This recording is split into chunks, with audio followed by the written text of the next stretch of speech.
Serikali ya Iran inapitia katika kipindi kigumu cha kisiasa na kiuchumi, wananchi wakiandamana ikiwa ni zaidi ya wiki mbili sasa tangu maandamano hayo yalipoanza Desemba 28 mwaka 2025 huko Tehran. Chanzo cha maandamano ya Iran ni anguko kubwa la kiuchumi nchini humo chini ya kiongozi mkuu Ayatollah Ali Khamenei, waliopelekea kupanda kwa bei ya mahitaji muhimu kutokana na anguko la thamani ya rial ya Iran dhidi ya dola. Hata hivyo, maandamano hayo yalianza yakiwa na ajenda ya kiuchumi, lakini yakafikia kubeba ajenda nyingine ya kutaka uongozi wa nchi hiyo kuachia madaraka kwa kushindwa kuleta maendeleo tangu mwaka 1979.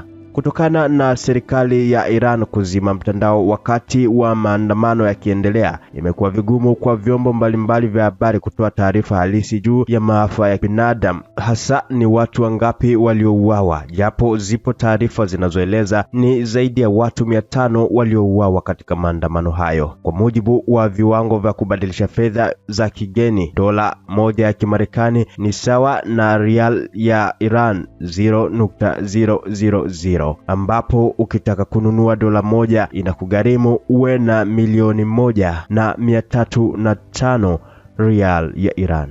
This is Rich Notes.